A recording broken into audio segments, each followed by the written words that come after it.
Salut mon cher ami, j'espère que tu vas bien. Quant à moi, alhamdoulilah. Je vais te dire salam alaikum. Je bénis le Seigneur qui est l'objet de mon existence. C'est parce que c'est lui qui est capable de dire juste un mot dans ma vie. Comme ce petit passage que je voudrais te partager aujourd'hui dans le livre de Matthieu chapitre 8, qui m'a dit ce que je suis, ce que je peux être. Oui. Chapitre 8, le verset 7. Jésus lui dit, « Jurez et je le guérirai. » Le centenier au verset 8 rebondit, « Seigneur, je ne suis pas digne que tu entres sous mon toit. Mais dis seulement un mot et mon serviteur sera guéri. » Waouh! Tu comprends ce qui se passe? C'est véritablement waouh! Dis seulement un mot et mon serviteur sera guéri. Peut-être tu es otagié par ce qui se passe dans ta tête, à travers le chômage, à travers les persécutions, à travers le rejet, les mépris, à travers la pauvreté. Mais je voudrais poser juste une question. Est-ce que tout ceci définit ce que tu dois être et ce que tu es? Beaucoup de personnes le disent oui, tu ne seras plus quelqu'un. Depuis combien d'années il est comme ça? Lui, c'est fini pour lui. Il ne pourra jamais être quelqu'un. Non, c'est fini.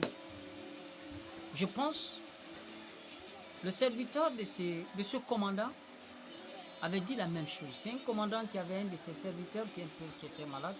Je pense qu'ils ont fait beaucoup d'hôpitaux. Ils ont marché dans les hôpitaux. Ils ont cherché de quoi trouver dans le but de trouver solution. Et enfin, ils n'ont pas trouvé. Mais le commandant a fini par dire, attends, je vais aller voir Jésus.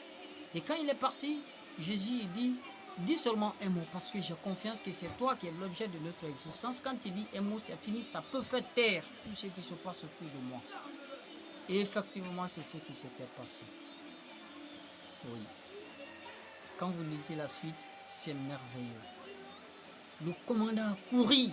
Quand il est arrivé, on l'a dit, il est guéri. Il dit à quelle heure? Quand ils ont dit l'heure, c'était exactement à l'heure là que Jésus avait dit, va, ton serviteur est guéri.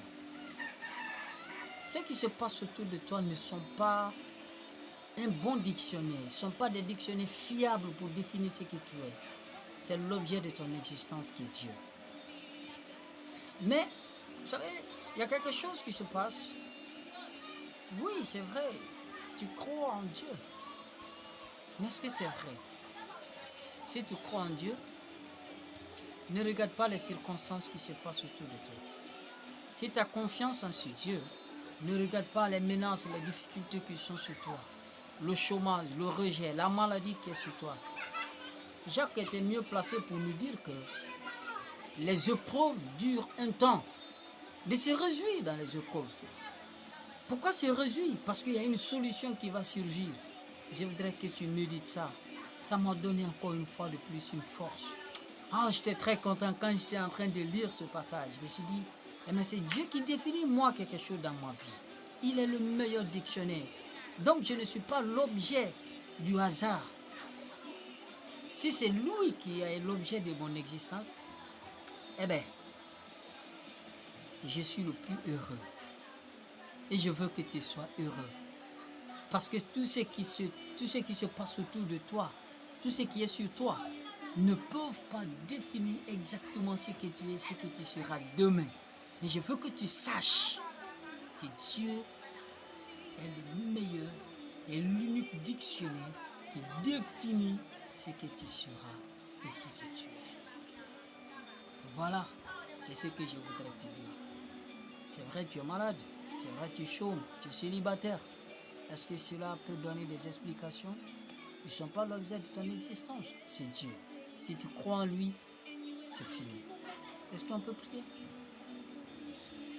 Merci Seigneur pour ton fils, pour ta fille, que tu as béni encore. Je pense et je crois qu'il y a des choses qui se passent autour de lui. Il disait que c'était fini, où tout le monde était en train de lui, mais c'est fini pour lui, lui ne sera rien. Ça fait combien d'années il a fini? Ça fait combien d'années il est en train de trouver de gauche à droite? C'est fini. Seigneur, je me rappelle de Joseph, je me rappelle de Job, où tout le monde était en train de dire, Job, c'est fini, toi tu mérites la mort, toi tu ne devrais pas, toi tu vas finir comme ça. Mais lorsque tu as dit un mot, comme tu as dit un mot, à ce centenier, son serviteur était guéri, tu peux dire un mot pour ton fils qui m'écoute. Tu peux dire un mot pour ce ton, pour cette fille. Je veux te dire merci pour tout ce que tu fais. Bénis-le au nom de Jésus. Amen. Je voudrais que nous soyons nombreux. Si tu as regardé ça sur ma page YouTube, je voudrais que tu t'abonnes et pour recevoir autre nouvelle découverte. Mais je voudrais que tu saches encore que tu n'es pas le fruit du hasard. Tu existes pour devenir. Sois béni et partageons encore. Et à la prochaine. Partageons et donnons à d'autres qui en ont besoin. Au nom de Jésus. Et à la prochaine. Merci beaucoup.